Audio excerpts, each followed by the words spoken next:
Well, good afternoon, DA team, and welcome to Pharmacology Lecture.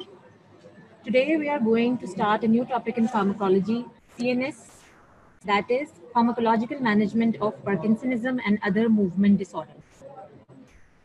Central nervous system is more important as compared to other topics of pharmacology from dental point of view. So, I suggest that you pay more importance and to more concentration to these topics, which are now starting and then coming ahead. Okay, so starting with the pharmacology, first we have to go back to the anatomy, that what are basically the movement disorders of the body. I hope you're all pretty familiar with the term extrapyramidal system. Extrapyramidal system is basically a general term which is used for the basal ganglia. You have all studied that in anatomy, I hope, that there are certain centers which are present in the subcortical area that contain certain nuclei which are globus pallidus, putamen, caudate nucleus, along with certain other pathways, corpus striatum, substantia nigra, thalamic, subthalamic nuclei, and their interconnections. These nuclei are connected to the cerebral cortex and are playing a supportive role in the functions of your cerebral cortex. Whenever your cerebral cortex receives a stimulus from the spinal cord and then is supposed to respond to that stimulus via voluntary action, these nuclei are going to support those voluntary actions of your cortex and they are going to modulate the movements of the body. So the basic function of your basal ganglia is actually regulation of your voluntary motor activity, control of your reflex muscular activity, control of the basic muscle tone, and then maintenance of emotional and associative movements.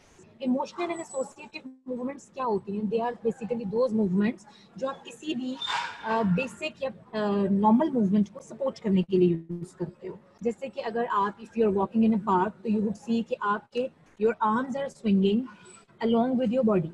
Body movement is movement, लेकिन उसके साथ साथ जो आपकी arm की swimming movement है वो आपकी एसोसिएटिव मूवमेंट है. Similarly whenever you are in an emotional state या हम किसी भी किस्म के डायलॉग में होते हैं, when we are talking to each other और when we are expressing our feelings, तो कुछ तो आप बोल रहे होते हो but the rest is your supportive movement of your facial muscles, specifically your frontal muscle. आप देखोगे कि व्हेन यू आर हैप्पी और when you are like angry और एनी अदर एक्सप्रेशन, तो आपके फेशियल मसल्स जो हैं वो अपनी शेप जो है वो चेंज करते हैं और उसका अपने इमोशंस को उसके पैरेलल एक्सप्रेस करते हैं. तो वो जो आपके फेशियल मसल एक्सप्रेशंस हैं वो भी आपकी एसोसिएटिव मूवमेंट्स में या इमोशनल मूवमेंट्स में काउंट होते हैं. Similarly, blinking of your eyes, moving of your hands when the teachers are taking their moving them to something. Even during my online lecture, at times I can't control those movements. You can't see me, but my hands are moving parallel just to express or associate with my verbal communication. ये सारी movements जो हैं, ये जो regulate कर रहे हैं is your basal ganglia. वो कॉर्टेक्स के साथ सिग्नल्स में है कॉन्टिन्यूसली और वो कॉर्टेक्स को ये बता रहा है कि आपने किस वक्त कौन से वाली मूवमेंट जो है उसको स्टार्ट एंड कंट्रोल करना है.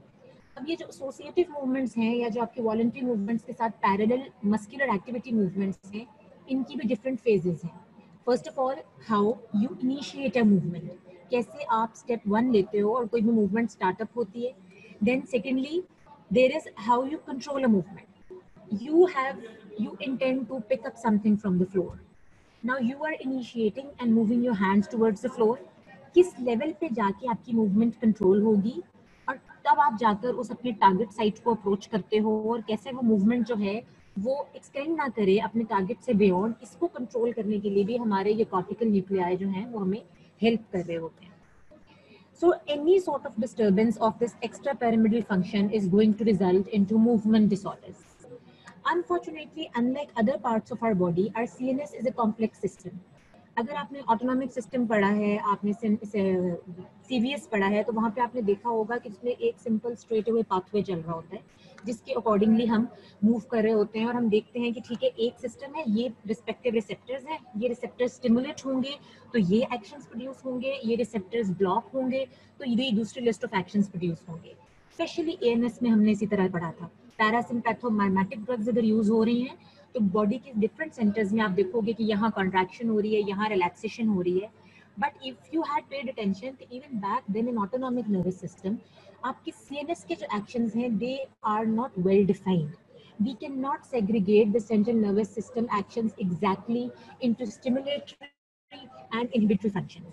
अगर हम बाकी की बॉडी की बात करें तो हम ग्रुप अप कर लेते हैं कि ये सर्टन सेट ऑफ ड्रग्स है जो सीवीएस को स्टिमुलेट करेगा, ये सीवीएस को इनहिबिट करेगा. लंग्स में ये सर्टन सेट ऑफ ड्रग्स है जो आपके लंग्स के डिफरेंट मसल्स को स्टिमुलेट करता है या ब्रीदिंग को रेगुलेट करता है और ये उसको इनहिबिट या स्लो डाउन करता है. लेकिन सीएनएस में हम उसको इस तरह क्लासिफाई नहीं करते because our central nervous system is a very complex system and at the same time two parallel functions are being run down by the same neurotransmitter. यानी एक ही न्यूरोट्रांसमीटर अगर ब्रेन के एक सेंटर में इनहिबिशन प्रोड्यूस कर रहा है तो उसके पैरेलल के दूसरे सेंटर में एक्साइटेशन प्रोड्यूस कर रहा होगा. तो we can not always say कि जी ये वाला न्यूरोट्रांसमीटर अगर हमने ज्यादा कर दिया तो ये मूवमेंट एनहांस होगी और ये वाला न्यूरोट्रांसमीटर अगर हमने कम कर दिया तो ये रिस्पेक्टिव मूवमेंट जो है वो कंट्रोल अप हो जाएगी. All I mean by saying all this is that don't get too much confused into the details of exact functioning of those neurotransmitters. Unlike other systems, the central nervous system drugs were prepared in a retrograde manner. यानी बजाय इसके कि पहले हम read up करें कि ये system कैसे वर्क करता है और उसके अकॉर्डिंगली डिसाइड करें कि ये ड्रग इस सिस्टम में इस जगह पे एक्ट करेगी और ये रिस्पेक्टिव एक्शन प्रोड्यूस करेगी, that is not the case. What happens in CNS is कि हम एक ड्रग देते हैं, ड्रग ट्रायल्स में ऐसे होता रहा है, ड्रग दी जाती है, उसका एक सर्टेन एक्शन प्रोड्यूस होता है एंड देन बैकवर्ड जाकर वो ये देखते हैं कि अगर ये ड्रग ये एक्शन प्रोड्यूस कर रही है तो इसका मतलब है ये इस रिस्पेक्टिव पाथवे पे एक्ट कर रही होगी एंड मोस्ट प्रोबेबली वो ये कर रही होगी. And then when further trials are carried out and then further knockout studies are carried out, we come to know कि नहीं जो previously हमारा एक hypothesis था वो भी बिल्कुल करेक्ट नहीं था.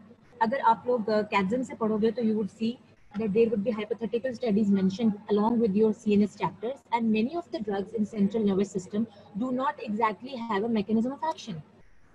The researchers as yet do not know what exactly led to that clinical condition and naturally they do not know how to control that clinical condition. So वो एक hit and try method पे चल रहे हैं and if one drug is controlling or improving the systems, they are saying कि ये particular drug जो है ये इस system में act कर रही है.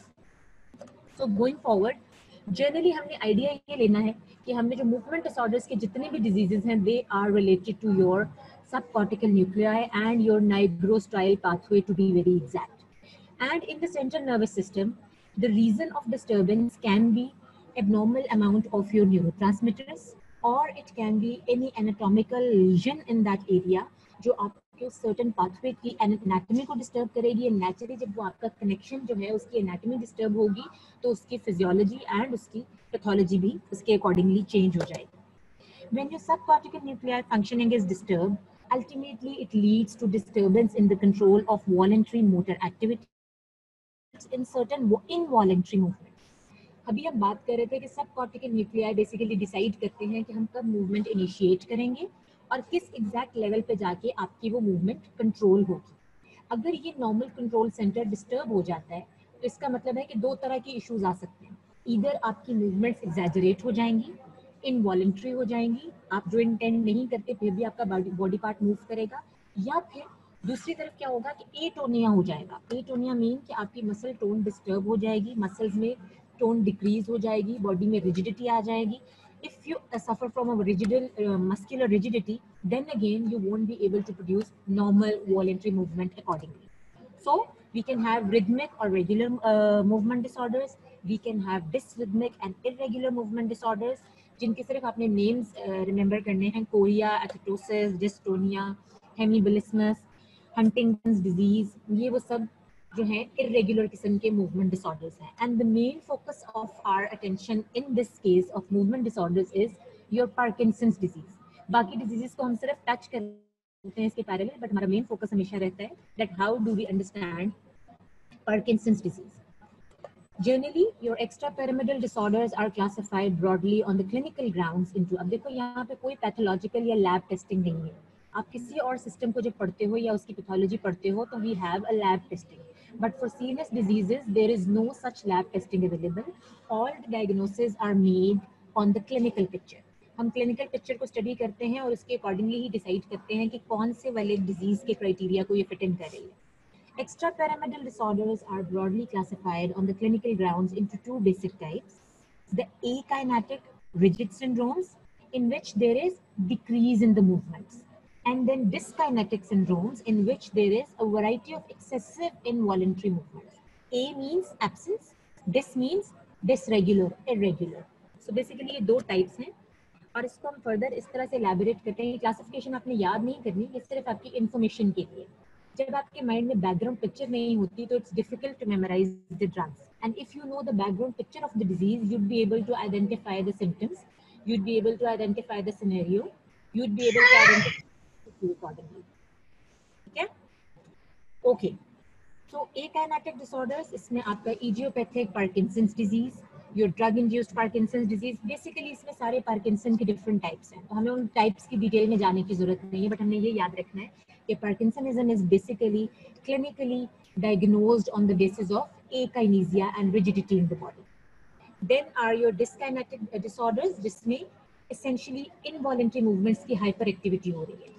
उसमें हो जाएंगे आपके essential tremors, बॉडी के किसी पार्ट में ट्रेमर्स आना शुरू हो जाएं without any known cause, your chorea, hemiballismus, myoclonus, tics, torsion dystonia and your paroxysmal dyskinesias. ये सब जो हैं आपके dyskinetic disorders का पार्ट हैं। Now we are here on our main focus of attention, which is your Parkinson's disease. Parkinson's disease was actually identified in the early 19th century, round about in 1817, and it was identified by the person whose name was James Parkinson. That is why it is named after that person, and it's called Parkinson's disease. So Parkinson's disease is basically a degenerative disease of the basal ganglia, which causes tremors at rest, muscular rigidity, hypokinesia, and then it is ultimately associated with dementia. Dementia mean आपका mental function, mental retardation कह सकते हो, memory loss कह सकते हो, वो सारा जो आपका मेंटल फंक्शन स्लो होता है, ये आपका कॉग्निटिव फंक्शन जब स्लो होता है, तो it is called as dementia. Mike किसी का ऑन है बीच में?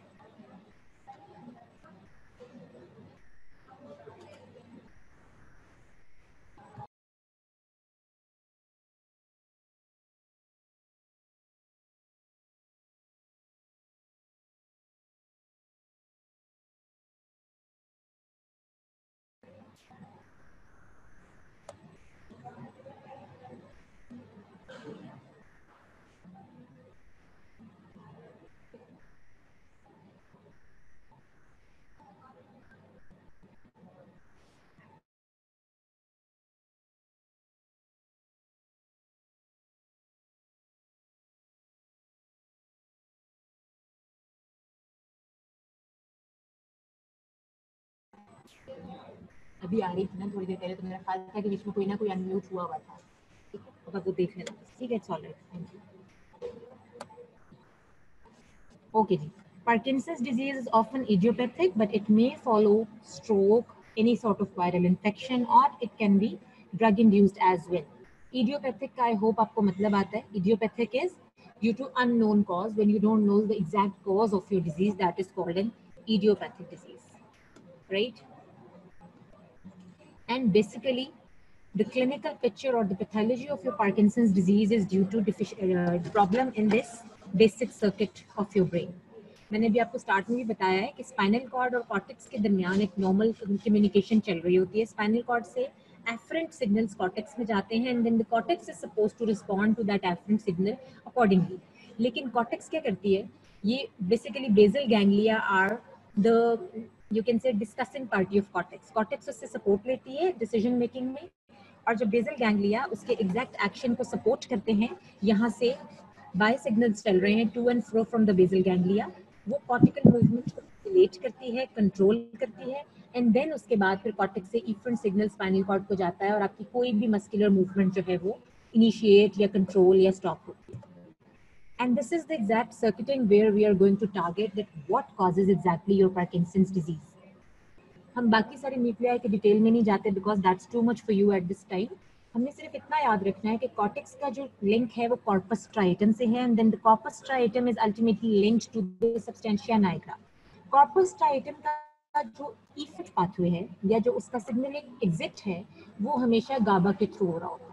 यानी GABA is going to emit from your corpus striatum movements. अब उस GABA का जो functioning है, you all know that GABA is your universal inhibitory neurotransmitter.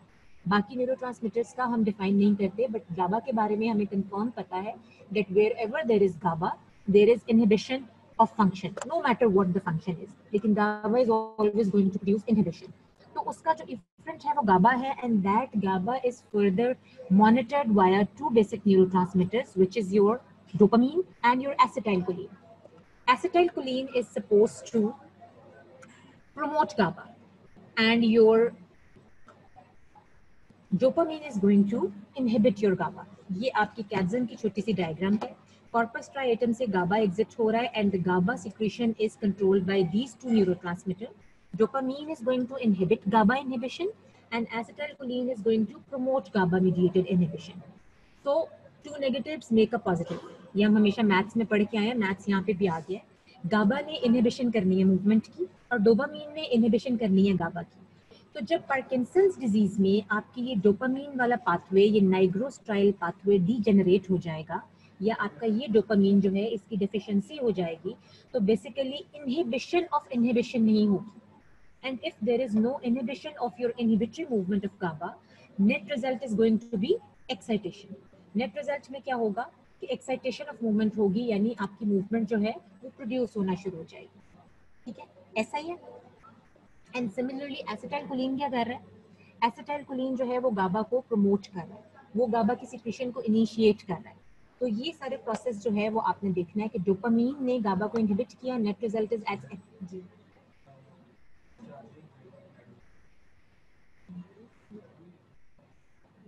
नहीं चल रहा है, किसको चाहिए? लगी तो हुई है ऑब्वियसली.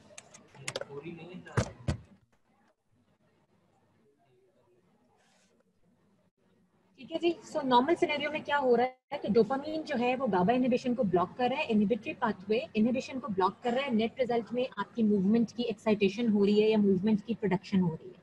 अगर पार्किंसंस डिजीज में ये नाइग्रोस्ट्राइल पाथवे ब्लॉक हो जाता है या ये डोपामीन की प्रोडक्शन ब्लॉक हो जाती है, तो नेट रिजल्ट क्या होगा कि इनहिबिशन ऑफ इनहिबिशन यानी एक्साइटेशन नहीं होगी, और GABA का फंक्शन जो है वो प्रमोट हो जाएगा. तो GABA मीडिएटेड इनहिबिशन जो है वो पार्किंसनिज्म में प्रमोट हो जाएगी. सो बेसिकली नॉर्मल सिनेरियो में हम ये भी कह सकते हैं कि there is a balance between dopamine and acetylcholine. As long as dopamine and acetylcholine are acting in a balance, there is normal secretion of GABA, there is normal execution of your voluntary movements.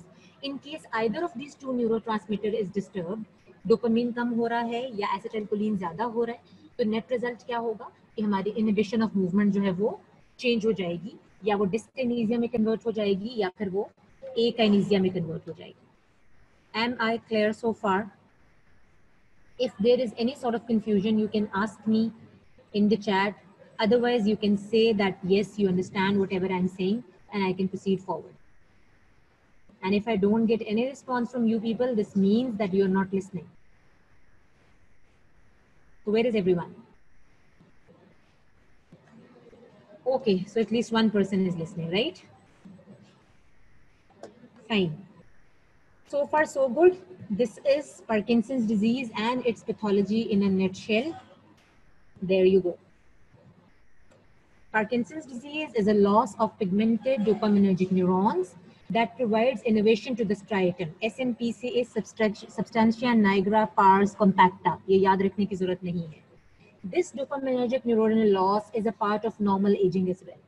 Now the problem is that in Pakistan and especially in the underdeveloped countries, Parkinsonism is a very underrated disease.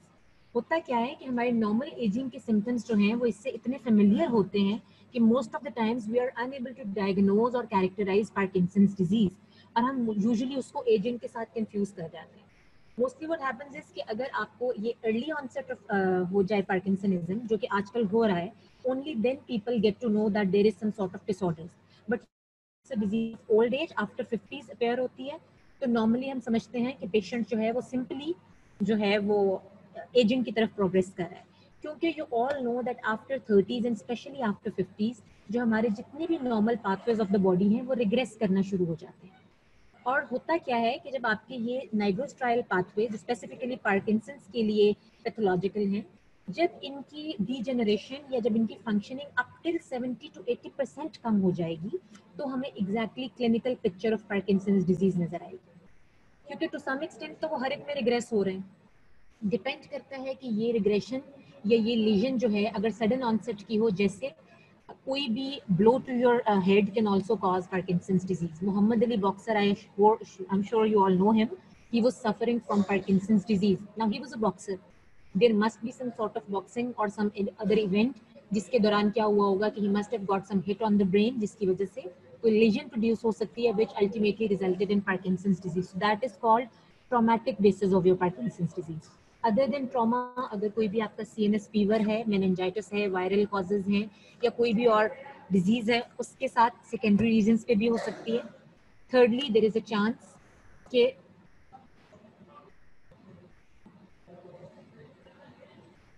कोई drug आप ले रहे हो किसी और disease के लिए, उस ड्रग की वजह से आपके डोपामीन के लेवल्स ब्रेन में जो हैं वो डिस्टर्ब हो जाएं, तो उसको हम कहते हैं कि ड्रग इंड्यूस्ड पार्किंसनिज्म है। बट ओवरऑल हमने देखना है कि GABA is inhibitory in nature and dopamine is inhibiting the GABA. तो जब डोपामीन की इनहिबिशन ऑफ गाबा जो है वो खत्म हो जाएगी इस डिजीज में, तो गाबा का इफेक्ट जो है वो प्रोनाउंस हो जाएगा। और गाबा का इफेक्ट, मैं रिपीट कर रही हूँ, GABA is always always inhibitory in nature. ये अपनी बुक्स में हाईलाइट करके लिख लो। बाकी न्यूरोट्रांसमीटर्स के बारे में यू नेवर नो, कुछ जगह पे वो एक्साइटेशन प्रोड्यूस करते हैं, कुछ जगह पे वो इनहिबिशन प्रोड्यूस करते हैं, but GABA is a universal inhibitory neurotransmitter. या फिजियोलॉजी में भी पढ़ के आए हो और आगे ये रिपीटेडली दोबारा भी पढ़ोगे। अब हमने ये सारी पिक्चर डिसाइड कर ली कि पार्किंसनिज्म हो कैसे रहा है। Then next we are going to progress how we are going to diagnose Parkinson's disease. And I have just told you that there are no clinical tests available, no lab tests available who are going to, you know, measure the dopamine level in your body or in your CNS और आपको पता चल जाए कि patient is of Parkinson's disease. The only diagnostic characteristic which we can see are in the symptoms of the patient. और वो symptoms क्या होंगे? It can be static tremors, resting tremors भी इसको कहते हैं। And this is very characteristic बच्चे, क्योंकि एक दूसरे type of tremors आप पढ़ते हो which are intentional tremors. Intentional tremors are whenever you are intending to initiate some movement. और रेस्टिंग ट्रेमर्स वो हैं जब आप बैठे हुए हो, बिल्कुल आइडल पे है गाड़ी, उस वक्त जब ट्रेमर्स आ रहे होंगे तो those are called resting tremors. जैसे गाड़ी जब हमारी एग्जैक्टली कार भी आइडल पे होती है तो दे वाइब्रेट, और जैसे ही मूवमेंट स्टार्ट होगी, जैसे ही वॉलंटरी एक्शन स्टार्ट होगा तो ट्रेमर्स डिसअपेयर हो जाएंगे। तो they are called resting tremors, and resting tremors are a characteristic feature of your Parkinson's disease. अब आपको डिसीव कैसे किया जा सकता है एमसीक्यू में कि आपको रेस्टिंग की जगह इंटेंशनल लिखा हो। जो बच्चे पर ऑफ द मोमेंट पे पढ़ते हैं, शॉर्ट बुक से पढ़ते हैं, वो सिर्फ ट्रेमर याद रखते हैं, इंटेंशनल का वर्ड नहीं यूज करते। Intentional tremors are diagnostic feature of your cerebellar diseases and resting tremors are the characteristic feature of your Parkinson's disease. Next to tremors क्या होगा? There is going to be rigidity of your muscles. जब आपके proximal muscles की rigidity होगी, since मैंने बिल्कुल beginning में बताया था कि आपके जो ये pathways हैं ये आपके muscle tone को regulate करते हैं। अगर muscle tone regulate ना हो तो muscular rigidity produce होती है। जब muscular rigidity होगी तो body posture stiff हो जाएगा patient का, और जब पेशेंट का बॉडी पोस्चर स्टिफ होगा तो पेशेंट की गेट डिस्टर्ब होगी। I am talking about this gate, not the दरवाजा वाला gate. This is your how a person walks, and the patient और the person is going to have shuffling gait, or you can say short stepping gait. The people who watch TV, there was a very famous character few years back on ARY, Momo. So Momo was basically a typical classical presentation of Parkinson's disease. The way she used to walk, you could see कि उसका stiff neck posture था, क्योंकि उसके neck muscles भी उतना move नहीं कर रहे थे। वो किस तरह short steps उठा रही थी, because patient suffering from your Parkinson's disease is unable to control the move. अगर वो बड़ा स्टेप ले लेगा तो उसको रेगुलेट या कंट्रोल नहीं करेगा। फिर कुछ माइनर सिम्टम्स होते हैं जिसमें पास्ट पॉइंटिंग है, वो सारी डिटेल्स जो हैं वो आपको इस स्टेप पे याद रखने की जरूरत नहीं है। Next is akinesia. A, I have already told you, A mean absence. So akinesia means absence of movement. Loss of emotional and associative movement, और ये associative movements कौन सी हैं जो मैंने beginning में बताई थी? Swinging of your arms during walking, movement of your hands during talking, and your facial expression, frontal muscles, जो आप किसी स्टेट के साथ देते हो, चाहे वो हैरत की इमोशनल स्टेट हो, गुस्से की हो, खुशी की हो। Our face is predictive of our internal emotional turmoil. लेकिन पार्किंसंस पेशेंट का फेस बिल्कुल ब्लैंक होता है and you can mistake that person for being unemotional, but unfortunately हो क्या रहा होगा कि वो पार्किंसन से सफर कर हो सकता है। So don't just accuse somebody of being unemotional, just look into the matter why that person is looking so blank in face. Immobile face के बाद जो अगला इशू आएगा that is of monotonous speech.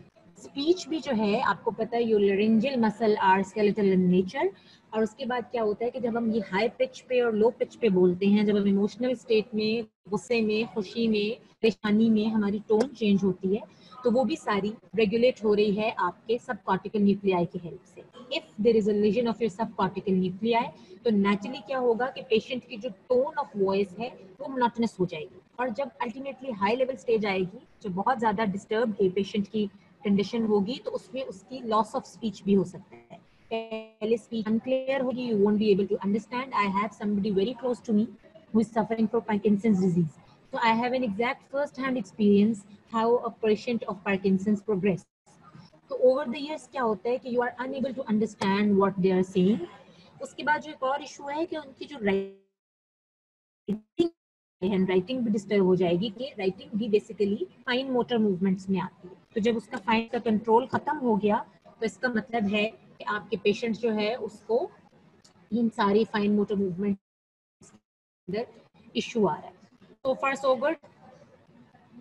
This was all the basis or the history of your Parkinson's disease, and now we are going to progress towards the important part. अगर आपके mind में ये picture बन जाए कि Parkinson's हो क्यों रहा है, नाइग्रोस्ट्राइल पाथवे की लेजन्स की वजह से, डोपामीन की डेफिशिएंसी की वजह से, इतना आपने याद रखना है। This is in a nutshell.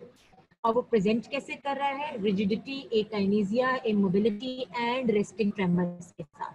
और उसके बाद now we are going to talk that how we are going to treat or manage a patient of Parkinsonism.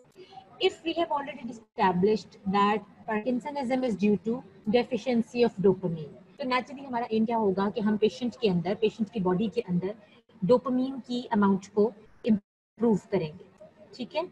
And from ANS and from CVS, we have already known that in order to increase some neurotransmitter, what is the actual way हम उसकी synthesis को enhance कर सकते हैं या उसकी production को enhance कर सकते हैं, हम उसकी डिग्रेडेशन को प्रिवेंट कर सकते हैं, उसके मेटाबॉलिज्म को स्लो डाउन कर सकते हैं, एंड थर्ड ऑप्शन इज कि हम उस न्यूरोट्रांसमीटर की सिमिलर ड्रग्स को एक्सटर्नली एडमिनिस्टर कर सकते हैं। यानी अगर बॉडी में एंडोजिनसली उसके लेवल्स बहुत कम हो गए हैं, तो हम क्या करेंगे कि एक्सोजिनसली उसके जैसी माइमेटिक ड्रग्स जो हैं, जो उसके एक्शन को बॉडी में मिमिक करेंगी, उनको इंट्रोड्यूस कर देंगे बॉडी के अंदर। So there comes the classification of the drugs used in Parkinson's disease, which obviously you are going to have to remember. तो ये Parkinsonism की जो drugs हैं, इनकी classification आप लोग note down कर लें। The first and foremost group is called dopamine precursor. Dopamine precursor, or you can say dopamine itself. यानी पहली ऑप्शन हमारे पास क्या है कि बॉडी में डोपामीन डेफिशिएंट हो गई है, तो हम एक्सटर्नली उस पेशेंट को डोपामीन देना शुरू कर दें। और डोपामीन हम किस फॉर्म में दे रहे हैं? We are giving dopamine in the form of levodopa. Yes, you are exactly right. Acetylcholine को भी डिक्रीज करवा सकते हैं, और मैं उस तरफ आऊंगी। मैं चाह रही थी कि अभी आप डोपामीन वाला एस्पेक्ट जो है उसको अच्छी तरह जहन में बिठा लो, क्योंकि ऑलमोस्ट 80% जो रीजन है वो डोपामीन है। क्योंकि लास्ट टाइम ये बात हो रही थी, एसिटाइलकोलिन, एक्चुअली एसिटाइलकोलिन की ज्यादती से पार्किंसन के सिम्टम्स नहीं आते। अगर एक नॉर्मल पेशेंट है और उसमें अगर आपने एसिटाइलकोलिन एक्सेस में दे दी है, तो यू डू नॉट एक्सपेक्ट कि उसमें पार्किंसंस के सिम्टम्स आ जाएंगे। क्यों? क्या हो रहा होगा कि जो वो सर्किट था वहां पे डोपामीन भी उसके अकॉर्डिंगली एडजस्ट हो चुकी होगी। तो बेसिकली प्रॉब्लम क्या है? असल मसला, असल पैथोलॉजी डोपामीन में है। हाँ, डोपामिन पैथोलॉजी की वजह से क्या होता है कि क्योंकि ये दोनों वहाँ बैलेंस में काम कर रहे थे, तो एसिटाइलकोलिन नेचुरली ज्यादा हो जाती है। तो हमारे पास एक मेथड है कि अगर हम ultimately by some bad luck dopamine को इंक्रीज नहीं कर पा रहे, तो हमारे पास दूसरा ऑप्शन या हमारा लास्ट रिजॉर्ट ये होता है कि हम एसिटाइलकोलिन जो है उसको डिक्रीज करना शुरू करें। And yes, acetylcholine inhibitor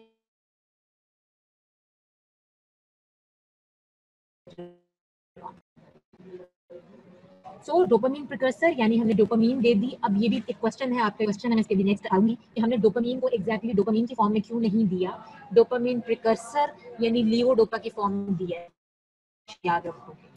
next group हमारे पास आता है dopamine agonist. Dopamine agonist are basically dopamine like drugs जो उन्हीं डोपामीन नेचुरल रिसेप्टर्स पे जाके एक्ट करेंगी और उनको स्टिमुलेट या जो डोपामीन की नॉर्मल फंक्शंस हैं आपके ब्रेन में वही कैरी आउट करेंगी। डोपामीन एगोनिस्ट की एग्जांपल्स आपने जरूर याद करनी है, ये दो सब क्लासिफिकेशन में आती है।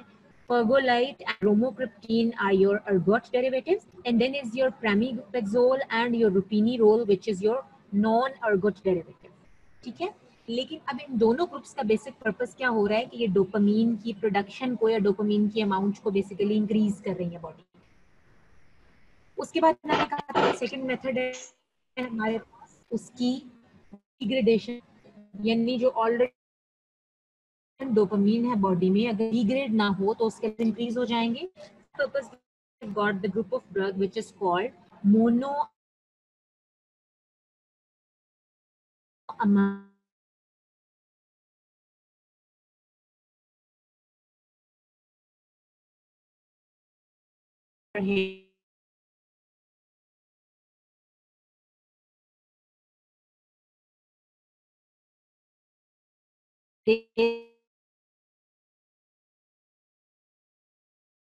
फोकस करते हैं।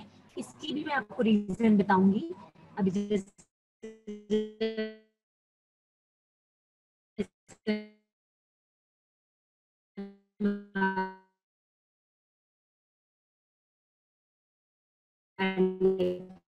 प्रोग्रेस करें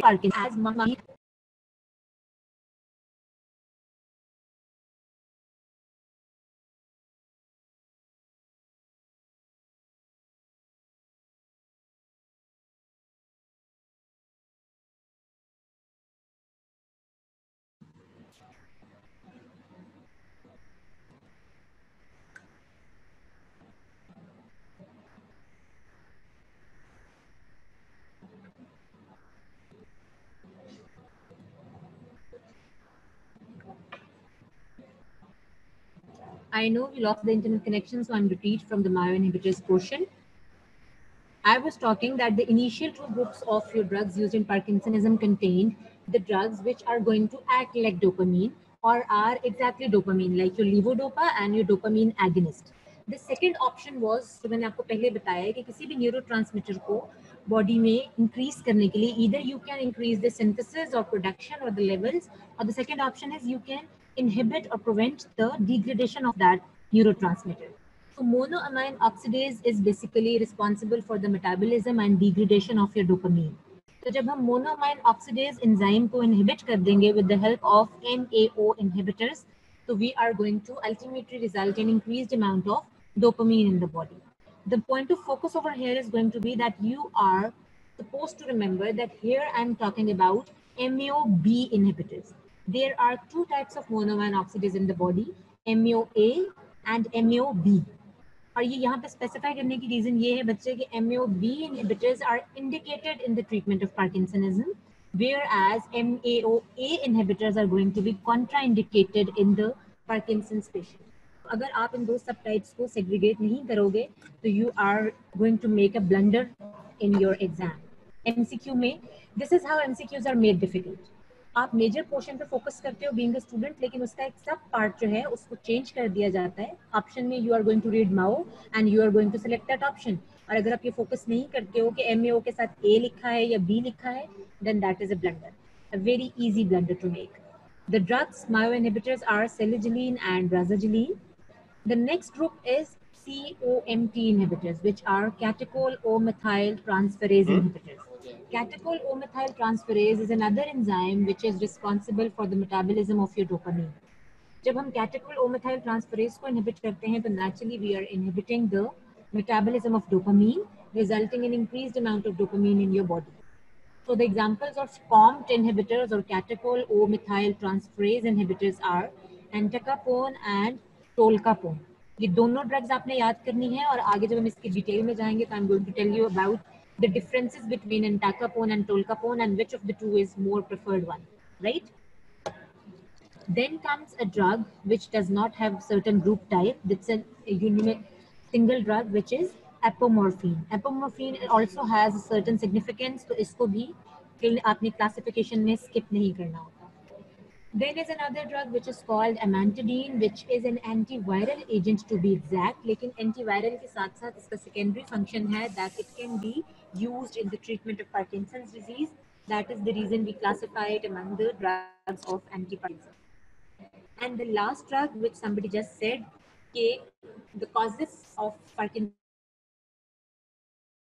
में हमने कहा था कि dopamine की deficiency हो रही है, but at the same time, since dopamine and acetylcholine were working in a balance in the brain, तो जब dopamine deficient होता है तो acetylcholine function override कर जाता है. Acetylcholine function override करता है means GABA का function further over जाता है. तो if by some chance हम ये सारे जितने groups पहले पढ़े हैं ये सब exhaust कर चुके हैं या इससे हमारा control नहीं हो रहा, तो we are lastly going to resort to the group of your anticholinergics, which are going to help decrease the level of acetylcholine in your brain and improve the symptoms of Parkinsonism. They are not going to reverse the pathology of Parkinsonism, but just improve the symptoms for that patient. Okay, now all the drugs one by one. Levodopa, the first and foremost drug. Mechanism में कोई याद करने वाली बात नहीं है. सिर्फ जिसमें क्वेश्चन आपके साथ आता है वो ये आता है that why not dopamine itself and why levodopa. So please pay attention to the point I'm going to elaborate right now. Dopamine is unable to cross your blood-brain barrier. आप orally drug administer करते हो लेकिन आपको उसका action चाहिए है CNS में. अगर आप डोपामीन को in the form of dopamine दोगे तो वो ब्लड ब्रेन बैरियर को क्रॉस नहीं करेगी, और अगर वो ब्लड ब्रेन बैरियर को क्रॉस नहीं करेगी तो वो सीएनएस में रीच नहीं करेगी. Naturally there is going to be no action. So instead of giving dopamine itself, we are going to give dopamine precursor. And the precursor of dopamine here is levodopa. Precursor means the compound one step before dopamine. It has the capacity to convert into dopamine once it gets inside the body. लेकिन इसका additional feature क्या है कि levodopa blood brain barrier को cross करने के लिए capable है. Blood brain barrier is going to then be converted into dopamine in your CNS, and that dopamine in your CNS is going to produce your desired effect. बाकी उसका exact function पे हम focus नहीं करते. Naturally वो जाएगा, वो उन्हीं डोपामीन रिसेप्टर्स पे एक्ट करेगा जिसकी वजह से आपके पार्किंसंस के सिम्टम्स आ रहे थे, और वो सारे डोपामीन डेफिशिएंट सिम्टम्स जो है वो डिसअपेयर हो जाएंगे. So the question about levodopa is not about the mechanism of action of levodopa. It's actually about how it reaches the CNS. If ever you're asked what is the mechanism of action of levodopa, so you are going to emphasize that levodopa after entering the body crosses the blood-brain barrier. अगर ये नहीं लिखोगे mechanism के marks नहीं मिलेंगे. It crosses the blood-brain barrier, then फिर CNS में जाके with the help of dopa decarboxylase, it is converted into dopamine and dopamine produces its action. That's it. That is more than enough. लेकिन ये 2 points आपने focus करना है. Pharmacokinetics में वही बात जो मैं आपको already बता चुकी हूँ. Levodopa is well absorbed from the bowel. However, the problem is that almost 95% of levodopa is rapidly decarboxylated in the periphery. मैंने कहा कि levodopa has the capacity of entering the blood-brain barrier, लेकिन क्या है कि अगर ये CNS के अंदर, क्योंकि dopa decarboxylase enzyme is present in all over the body, वो आपके gut में भी है, वो आपके organs में भी है, वो आपके blood में है, वो आपके CNS में है. So yes, levodopa is going to ultimately cross the blood-brain barrier when and if it reaches there. और अगर prior to blood-brain barrier periphery में या body के बाकी organs में ही वो metabolize होकर dopamine में convert हो गया, तो naturally dopamine आपके CNS में नहीं जाएगी. This is the reason that no matter how much levodopa we are going to administer, only 2 to 3% of levodopa reaches your brain actually, which is very less naturally. तो उसके लिए हम क्या करेंगे? क्योंकि सारा का सारा levodopa पेरिफ्री में डोपा डीकार्बोक्सिलेज की हेल्प से डोपामीन में कन्वर्ट हो जाता है, एंड डोपामीन अल्टीमेटली वेस्ट हो जाएगा, and dopamine is a precursor of norepinephrine. तो पेरिफ्री में जितना डोपामीन ज्यादा होगा उतना ही नॉरएपिनेफ्रिन ज्यादा हो जाएगा, और वो हमारे पार्किंसंस के कॉज को हेल्प नहीं कर रहा. So what we people do is that we administer levodopa along with a dopa decarboxylase inhibitor. Dopa decarboxylase inhibitor in this scenario is called carbidopa. And this is where another of your university question arises. What is carbidopa? The most mistake students make is कि क्योंकि इसके नाम के and में dopa आ रहा है just like levodopa, तो कहते हैं कि ये लीवोडोपा लाइक ड्रग है, which is absolutely incorrect. Cardiff does not have any dopaminergic action. All it does is कि वो डोपा डीकार्बोक्सिलेज एंजाइम को ब्लॉक करती है. Decarboxylase enzyme is responsible for converting levodopa to dopamine. जब levodopa dopamine में periphery में convert नहीं होगी तो more amount of levodopa is going to reach your brain और ब्रेन में जाके फिर वहां पर वो जो डोपा डीकार्बोक्सिलेज प्रेजेंट है वो उसको डोपामीन में कन्वर्ट करेगा. ये थोड़ा सा ट्रिकी पार्ट है इसलिए मैं इसको बार बार रिपीट कर रही हूँ. And I suggest that you people make short notes in your books regarding this because this is a very important university question that why levodopa is used with carbidopa or why carbidopa is used with levodopa. और अगर हम इसको simple word पूछेंगे तो how levodopa acts in the body. Naturally आपको फिर ये पूरा डोपा डीकार्बोक्सिलेज वाला गेम एक्सप्लेन करना पड़ेगा. Now if you can see this diagram on your screen you would see what I just told you कि लीवोडोपा नॉर्मली अगर body में जाता है तो वो 70% तो गट में मेटाबोलाइज हो जाएगा, बाकी का ब्लड के थ्रू पेरिफेरल टिश्यूज में मेटाबोलाइज हो जाएगा और सिर्फ 1 से 3% ब्रेन में पहुंचेगा और काम सारा हमारा ब्रेन में है. तो हमें तो कोई फायदा नहीं हुआ लीवोडोपा देने का. ये मेटाबॉलिज्म और ये मेटाबॉलिज्म जो यहाँ पर हो रहा है ये सारा मेटाबॉलिज्म करवा रहा है आपका डोपा डीकार्बोक्सिलेज एंजाइम. तो हम क्या करेंगे being the most superior beings of Allah's creation we are going to give a dopa decarboxylase inhibitor along with levodopa. वो जो कार्बिडोपा है ये देखो this is a combination of levodopa with carbidopa. अब ये कार्बिडोपा क्या करता है कि ये मेटाबॉलिज्म ऑफ गट और ये metabolism in the peripheral tissue इसको ब्लॉक कर देगा. इस कार्बिडोपा की हेल्प से ऑलमोस्ट 10% ऑफ लीवोडोपा जो है वो ब्रेन में पहुंच जाएगी which is relatively sufficient for our cause. If you are paying attention तो अगला क्वेश्चन यहाँ पर ये होना चाहिए कि ब्रेन के अंदर जाकर अगर वो वाला डोपा डीकार्बोक्सिलेज इनहिबिट हो गया तो नेचुरली ब्रेन में भी डोपामिन नहीं बनेगी और then again we'll be left with no action. तो इसके लिए ह्यूमंस ने एक और इशू रिजॉल्विंग प्रॉब्लम की है कि उन्होंने जो कार्बिडोपा बनाया है that carbidopa is not capable of crossing blood brain barrier. वो सिर्फ लीवोडोपा की पेरिफेरल कन्वर्जन टू डोपामीन को ब्लॉक करता है. सेंट्रल कन्वर्जन टू डोपामीन जो कि सीएनएस में हो रही है उसको ब्लॉक नहीं करता which is exactly what we desire in a patient of Parkinson's disease. And our problem of less amount of levodopa reaching the brain is solved when we use it in combination with carbidopa. And carbidopa is a dopa decarboxylase inhibitor which inhibits the parallel conversion of levodopa to dopamine. I hope I made myself clear. If you have a query regarding this, you can ask me in the comment section.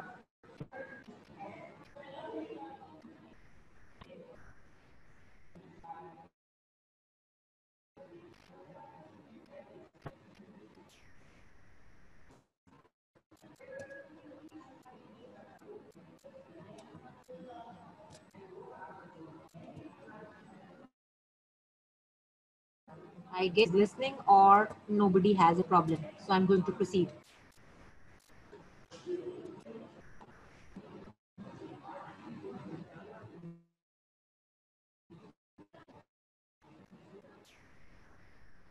Unfortunately, I'm very disappointed with your class because you are least responsive and we never know how much you are understanding whatever I'm saying so far.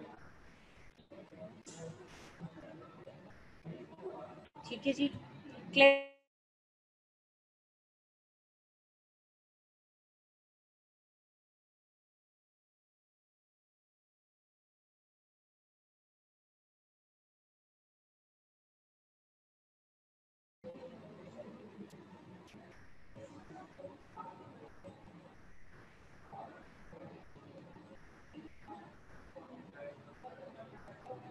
ठीक है, बहुत जरूरी चाहिए. Okay. So now next question is what are the clinical uses of dopamine? Naturally clinical uses Parkinson's disease में ही हम levodopa को use करते हैं और ये combination therapy है, so there is no query about clinical uses. Next important question after the mechanism of action is going to be about how we are going to have certain adverse effects of your dopamine in the body. So the adverse effects of dopamine or levodopa are exactly on your gastrointestinal tract. Naturally, आपने orally drug ली है, आपके GIT में जा रही है, and we have already talked about the fact that most of the drug gets metabolized in your gastrointestinal tract. इस metabolism की वजह से problem क्या हो रही है कि वहाँ पे gastrointestinal adverse effects बहुत ज़्यादा हो जाएंगे. The gastrointestinal adverse effects include your anorexia, nausea, vomiting, and then your cardiovascular disease. I just said that dopamine is a precursor of norepinephrine. आपने ANS में एड्रेनर्जिक सिस्टम की सिंथेसिस जो chapter number 6 of कैडम में पढ़ा था, तो वहाँ पे उस डायग्राम में यू जस्ट सॉ नॉरएपिनेफ्रिन का जो बिल्कुल प्रीवियस स्टेप था, टायरोसिन से डोपा, डोपा से dopamine, and then dopamine was ultimately converted into norepinephrine. तो बेसिकली होगा क्या, अगर पेरिफेरी के अंदर डोपामीन के लेवल ज्यादा होंगे तो नेचुरली वो नेचुरल प्रोग्रेशन से नॉरएपिनेफ्रिन में कन्वर्ट हो जाएगी. We are going to have a lot of cardiovascular adverse effects, which may be in the form of arrhythmias or any other cardiovascular disorder. Third and most important one is your behavioral adverse effects. Because in the beginning we talked about that these neurotransmitters in the CNS are not only responsible for a single purpose. Dopamine जहाँ पे एक तरफ positive actions produce कर रहा है, उसके parallel brain नहीं किसी और center में जाके वो negative symptoms produce कर रहा होता है. तो इसलिए if we are increasing the amount of dopamine, yes,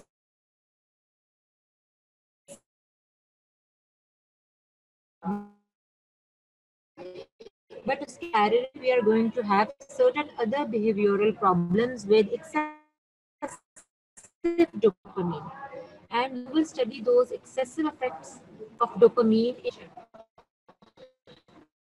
तो अगर डोपामिन डेफिशिएंसी से पार्किंसंस हो रहा है तो डोपामिन एक्सेस से साइकोसिस हो रहा है. आप एंटीसाइकोटिक्स के चैप्टर में पढ़ोगे. इसी तरह एंजाइटी जिन न्यूरोट्रांसमीटर्स की वजह से हो रही है, डिप्रेशन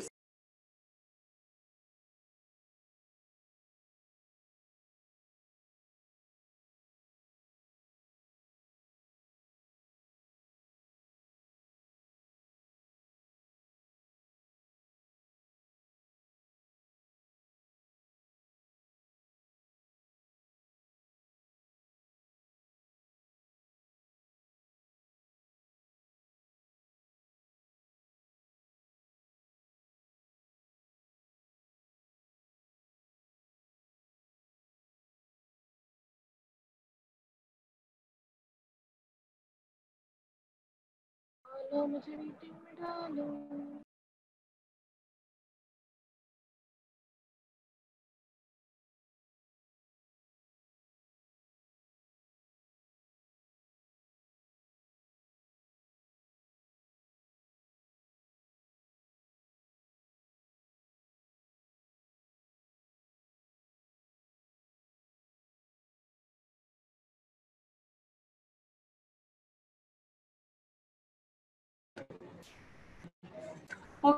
ओके जी, we are back.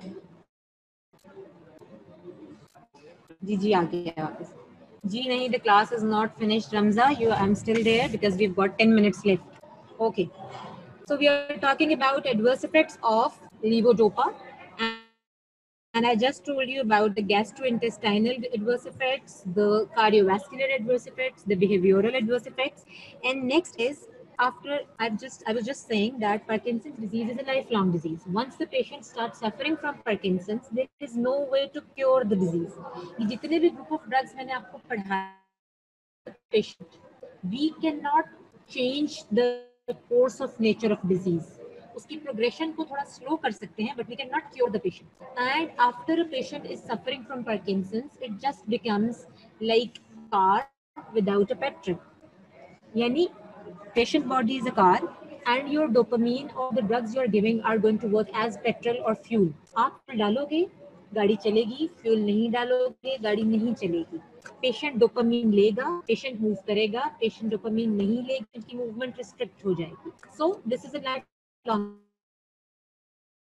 process. It's a certain of tolerance to the effects as well as the effects of your drug.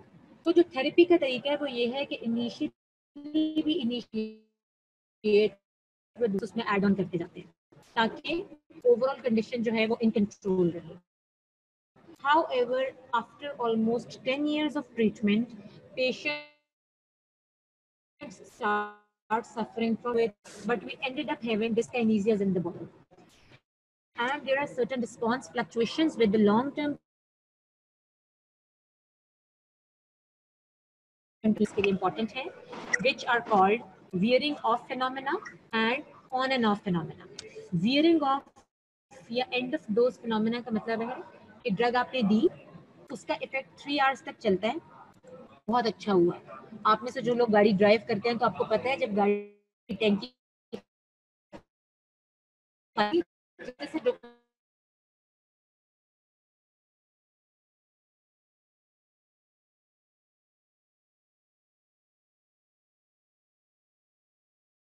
में वेयर ऑफ होना शुरू होगा, स्लो डाउन होना शुरू होगा, तो क्या होगा कि उसका फिनोमेना यानी आपने डोपामिन दी, आपको पता है कि 1 से 3 आवर्स तक इसका इफेक्ट प्रोलॉन्ग करेगा, तो 1 to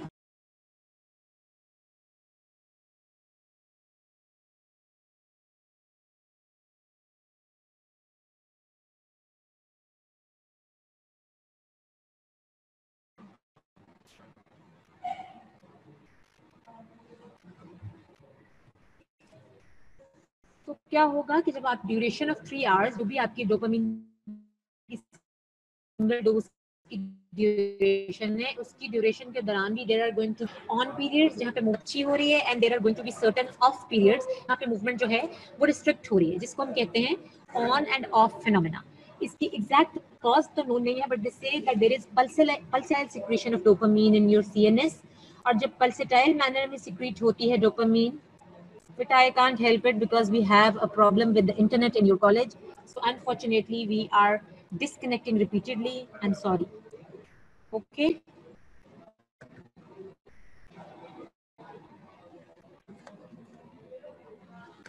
Off periods में there is marked akinesia in the patient, यानी उसकी मूवमेंट बहुत रिस्ट्रिक्ट और रिजिड हुई हुई है.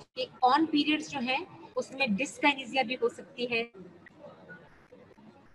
जी उसामा, जो आपने भी क्वेश्चन किया बच्चे का, ये मैं इसका आंसर दे चुकी हूँ, but I am repeating it for your purpose. Yes, carbidopa कर सकती है CNS में. This is the reason that the carbidopa is not capable of crossing blood-brain barrier.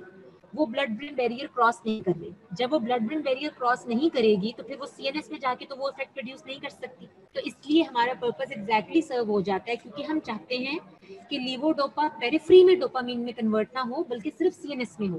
तो पेरिफेरल कन्वर्जन को हम कार्बिडोपा से ब्लॉक कर देते हैं, और सीएनएस में क्योंकि कार्बिडोपा नहीं गया, वहां पर लीवोडोपा अकेली गई है, तो वहां पे जो डोपा डीकार्बोक्सिलेज प्रेजेंट है वो बड़े इजीली लीवोडोपा को डोपामीन में कन्वर्ट कर देगा. ठीक हो गया? Any other questions? मैं फिर आगे कल प्रोसीड करूंगी, आपके क्वेश्चंस के आंसर दे सकती हूँ अभी.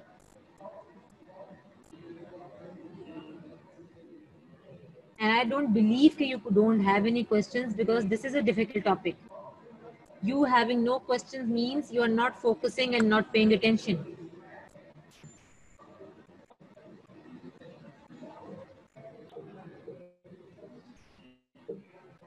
Where are the others?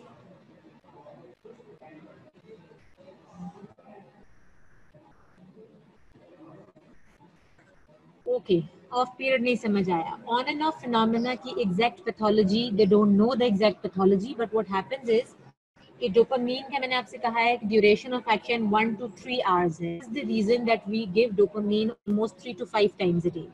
अब नॉर्मल सिनेरियो में हम ये एक्सपेक्ट करते हैं कि पेशेंट ने डोपामीन ली तो उसका मोबिलिटी जो है बहुत इजी हो जाएगी उन 3 आवर्स के लिए. जैसे जैसे उस डोज के इफेक्ट का टाइम एंड की तरफ जा रहा होगा तो पेशेंट में उसका इफेक्ट वियर ऑफ हो जाएगा और उसकी मूवमेंट आहिस्ता आहिस्ता स्लो होना शुरू हो जाएगी. उसको हम कहते हैं wearing of phenomena, end of dose phenomena. उसकी तो लॉजिकल रीजन आपको समझ आ गई, लेकिन over the long period of times होता है बच्चे के जो सीएनएस में नाइट्रोस्ट्राइल पाथवेज हैं वो डिस्टर्ब होना शुरू हो जाते हैं. जब आपके एंडोस्टाइल पाथवेज जो है वो आहिस्ता आहिस्ता डिस्टर्ब हो रहे हैं, डीजेनरेट हो रहे हैं, तो डोपामीन जो ब्रेन में है वो पल्सेटाइल मैनर्स में सिक्रीट होगी। जब वो पल्सेस में सिक्रीट होती है तो आप एक्सपेक्ट कर रहे थे कि हमने जब डोपामीन दी है तो 3 आवर्स तक मोबिलिटी बहुत अच्छी रहेगी, लेकिन ऐसा नहीं होता। वो सीएनएस में छोटे छोटे पल्सेस में सिक्रीट होती है। जब डोपामीन का पल्स आएगा मूवमेंट अच्छी हो जाएगी, पल्स नहीं आएगा मूवमेंट खराब हो जाएगी। तो वो जो गुड मूवमेंट वाला पोर्शन है उसको हम ऑन पीरियड कहते हैं, यानी विद नॉर्मल मूवमेंट, और जो बैड पीरियड है जिसमें डोपामीन की पल्स काम नहीं कर रही उसको हम कहते हैं या अकाइनेटिक पीरियड। और this fluctuation of response is called on off phenomena. On off phenomena जो है इसकी ट्रीटमेंट में आपके वो कौन सी ड्रग है जो स्पेसिफिकली ऑफ पीरियड्स के लिए देते हैं, क्योंकि ऑफ पीरियड्स जो है वो नॉर्मल ड्यूरेशन ऑफ डोपामीन में आते हैं और नेचुरली आप उसको प्रिडिक्ट नहीं कर सकते। सिर्फ पेशेंट बताएगा कि जी मेरी मूवमेंट अच्छी नहीं हो रही, तो हम अज्यूम करेंगे कि वो ऑफ पीरियड से सफर कर रहे हैं। And mind you that these on and off phenomena and wearing of phenomena occur after long term treatment of levodopa, immediately start नहीं हो जाता। ठीक है, देन कम्स द कॉन्ट्राइंडिकेशंस। और मैंने शुरू में कहा था जब मैं क्लासिफिकेशन बता रही थी कि जैसे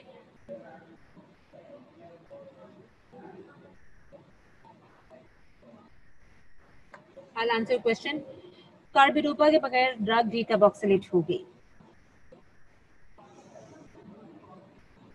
नहीं बेटा, कम नहीं होते हैं, तब भी वो जब डीकार्बोक्सिलेट हो जाती है तो नेचुरली वो मेटाबॉलिक प्रोडक्ट्स में चली जाती है, और वो मेटाबॉलिक प्रोडक्ट्स जो हैं उनकी अपने अलग से टॉक्सिक इफेक्ट्स होते हैं।